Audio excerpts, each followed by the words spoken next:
firman Allah, innama yakhshallaha min ibadihil ulama. Artinya hanya saja mereka lah yang takut kepada Allah itu, yaitu daripada hambanya yang ulama.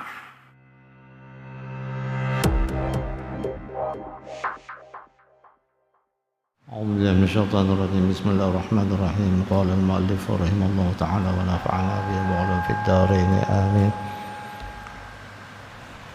Dan kata Syekh Ibnu Abbad rahimahullah ta'ala di dalam syarah hikam, ia naqal daripada Ibnu Athaillah rahimahullah ta'ala, i'lam anna al-ilma haythuma taqarrara fil kitabil aziz was sunnah innamal muradu bihi al-ilmun nafi' alladhi tuqarinuhu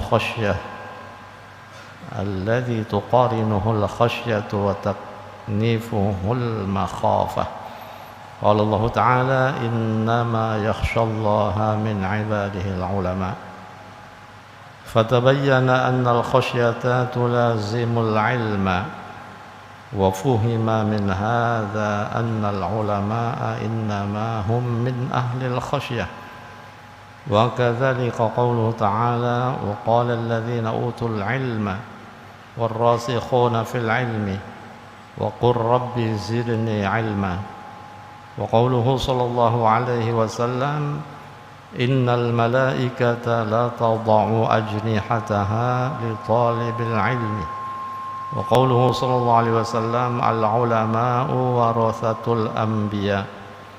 Wa qawluhu sallallahu alaihi wasallam inna Allah ta'ala takaffala li talibil ilmi birizqih. Innamal muradu bil ilmi fi hadhil mawatini al-ilmun nafi'. Yang artinya ketahuilah olehmu bahwasanya kelebihan ilmu yang berulang-ulang disebut di dalam Al-Quran, Quran yang aziz, yakni yang mulia. Dan di dalam hadis Nabi SAW, hanya sesungguhnya yang dimaksud dengan dia itu yaitu ilmu yang memberi manfaat, yang menyertai akan dia takut akan Allah Ta'ala, dan melengkapi akan dia itu haibah kepada Allah Subhanahu Wa Ta'ala, seperti firman Allah, innama yakhshallaha min ibadihil ulama. Artinya hanya saja mereka lah yang takut kepada Allah itu, yaitu daripada hambanya yang ulama. Nah, ini jelas dalam ayat ini Allah mengatakan innama yakhshallaha min ibadihil ulama.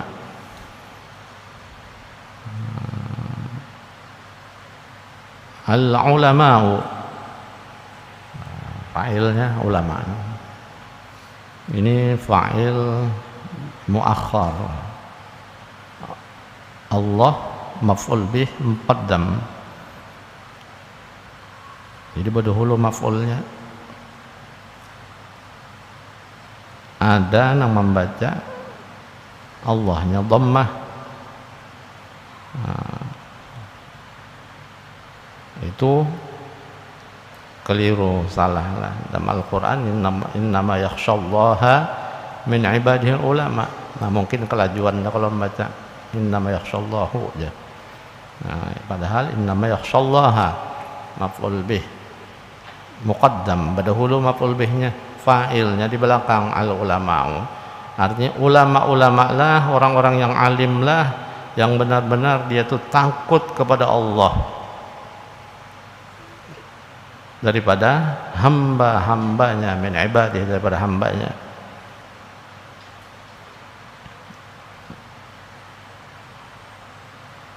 Artinya orang yang berilmu juga nangkawa takut kepada Allah, yaitu orang yang berilmu. Namun jahil karena ada ilmunya nang kayaknya nak takut kepada Allah, ini aja kada tahu nang kayak hendak menjalankan perintah, menjauhi larangan, inya jahil. Itu baru jahil, apalagi jahilun murakkabun namanya. Jahilnya bertumpuk-tumpuk, nah alias tambok artinya. Nah, maka menyatakan ia akan bahwasanya takut itu melazimkan akan ilmu, dan difaham daripada ini bahwa ulama itu hanya saja mereka itulah orang yang takut akan Allah. Dan demikian lagi firman Allah, wa qala alladzina utul ilma, dan berkata mereka yang mempunyai ilmu, orang-orang yang punya ilmu. Dan firman Allah Ta'ala, warrasikhuna fil ilm, mereka yang mahir di dalam ilmu, dalam ilmunya, pintar orangnya, cerdas akalnya. Jadi orang yang sudah memiliki ilmu itu jelas sudah akalnya cerdas, dapat digunakannya dan dimanfaatkannya.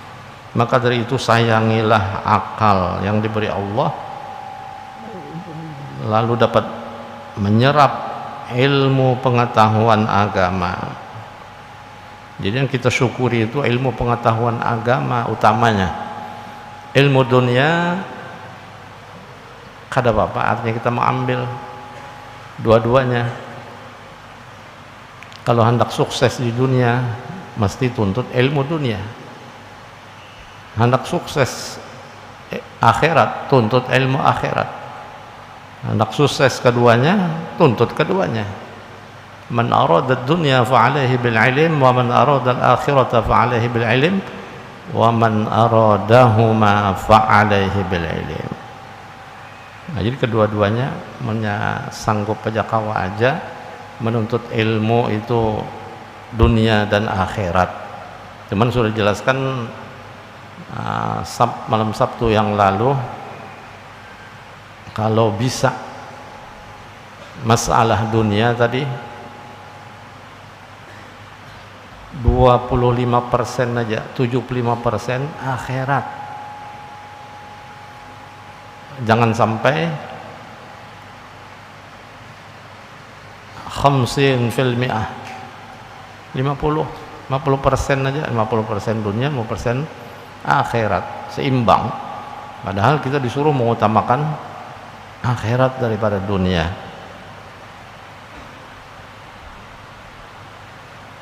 Itu ar-rasikhuna fil ilm, orang yang cerdas, orang yang dalam ilmunya, dia pasti akan berpikir akhirat lebih banyak daripada dunianya.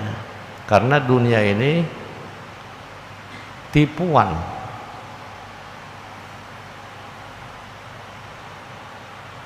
Dan hanya permainan belaka ini dunia.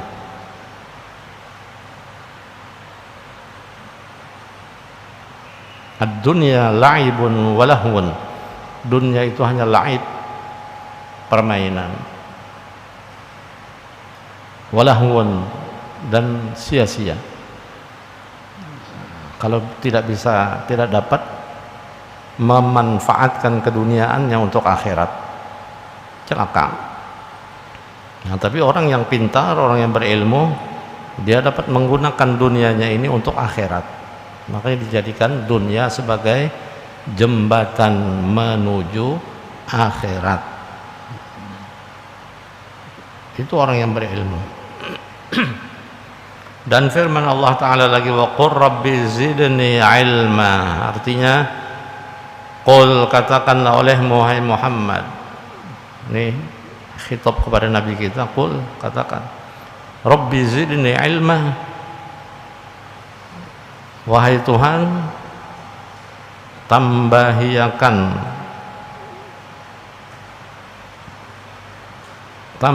olehmu ya Tuhanku akan ilmuku. Artinya ilmu Nabi sudah ada, tapi tetap aja disuruh Tuhan, qul rabbi zidni ilma, katakan lagi, tambahi lagi, minta ditambah lagi ilmu. Nah, sedangkan Nabi orang yang sudah berilmu, orang yang sudah alim, daripada makhluk hamba yang lain, tapi masih tetap Allah mengatakan qul, katakan olehmu rabbi zidni ilma. Nah, apalagi kita yang awam, yang tidak seberapa kalau dibanding dengan Nabi, dengan sahabat, dengan para ulama yang sudah memang ilmunya mumpuni. Artinya tetap banyak kita disuruh berdoa, minta tambahkan ilmu. Rabbi zidni ilman wa nuran wa fahman wa hikmatan. Minta ditambahkan ilmu dan fahman, kepahaman. Dapat ilmu, paham dengan ilmu apa yang dia dapat. Dan hikmah, minta hikmah lagi. Hikmah ini bijaksana, bijaksana dalam berbuat dan bertindak, tidak senonoh. Nah, orang yang bijaksana tidak senonoh dalam berbuat, kada sembarangan. Artinya dia banyak berpikir terlebih dulu sebelum bertindak. Fakkiru awalan qabla an ta'malu. Fikir dulu qabla an ta'malu, sebelum kalian berbuat. Nah, jadi itu orang yang bijak, dia berpikir sebelum berbuat. Tapi orang yang tidak bijaksana, nah alias tidak berilmu juga, berbuat sekehendak hatinya, sesuka hatinya. Kadang berpikir, tanpa pikir dia berbuat. Nah, akhirnya apa? Penyesalan. Sudah terjadi sesuatu yang tidak diinginkannya, maka dia menyesal. Penyesalan di kemudian hari tidak ada gunanya. Jadi sama sekali penyesalan di kemudian tidak ada gunanya. Lebih baik menyesal badahulu. Adalah guru yang menyesal badahulu. Adalah kira-kira orang menyesal badahulu adalah kebanyakannya 99%, 99,9% menyesal itu di kemudian hari. Kenapa? Ada 100%, 99,9% menyesal setelah berbuat kesalahan, lalu dia menyesal. Mana nang ujung nanti sedikit tuh. Nah, berarti ada lagi tuh nang menyesal berdahulu. Siapa menyesal berdahulu? Orang membawa idangan, nang bingungan idangan sapi, kambing, berdahulu di mukanya menarik idangan, pak ditampuhnya. Nah, menyesal seorang berdahulu dia. Nah, itu ucapannya menyesal berdahulu ditampuh idangan. Ini berdua kawan bawa idangan mengembala, dari kawannya hikam di muka, tarik, aku di belakang, ada aja aku di belakang, hikam di muka, bakal karasan, ujung-ujungnya mengalah sekong aja, aku berdahulu aja. Pas berdahulu ditampuhnya, nah lalu berucapnya menyesal ndak berdahulu aja. Nah, itu nang sebutin itu nang menyesal. Jadi 99% menyesal di kemudian hari.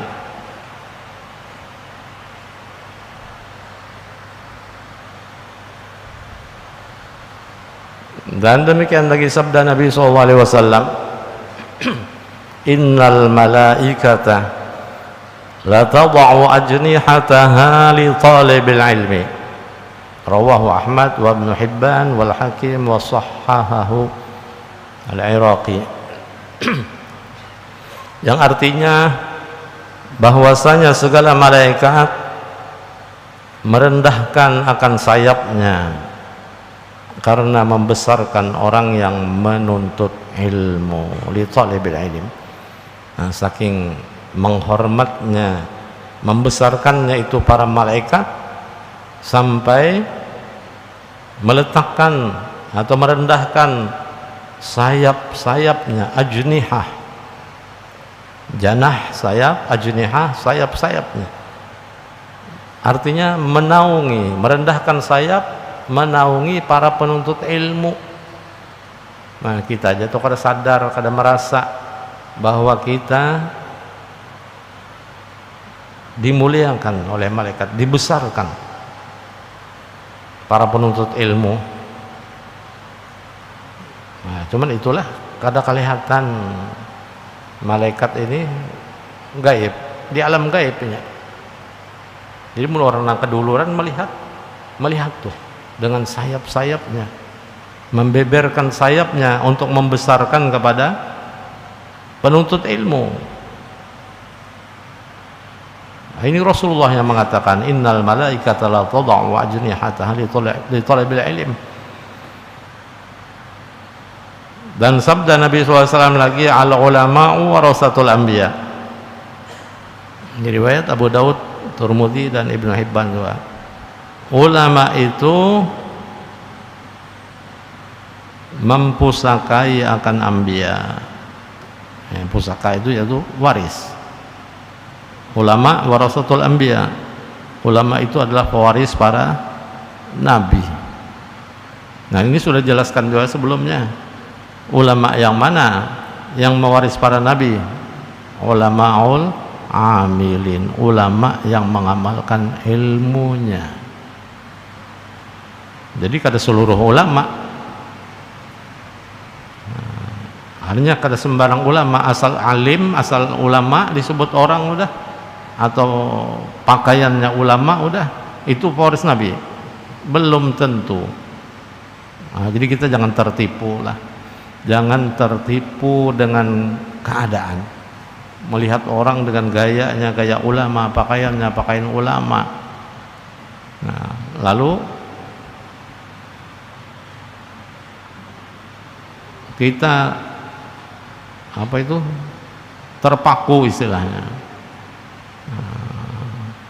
Padahal penjelasan ulama warasatul anbiya ini ulama yang benar-benar amilin, mengamalkan ilmunya daripada Rasulullah SAW. Artinya sunnah-sunnah Rasul, gerak-gerik Rasul, aqwaluhu wa af'aluhu wa iqraruhu, akwalnya Rasul, hadis, apa-apa yang disampaikan Rasulullah dia ambil, dia pakai, dia laksanakan. Wa af'aluhu, dan perbuatan-perbuatan Nabi, apa tingkah laku Nabi diikutinya. Wa iqraruhu, dan iqrarnya Nabi. Iqrar ini kalau Nabi melihat sahabat berbuat sesuatu, dia mendiamkannya, artinya kada menagur, berarti itu boleh. Nah, itu iqrar.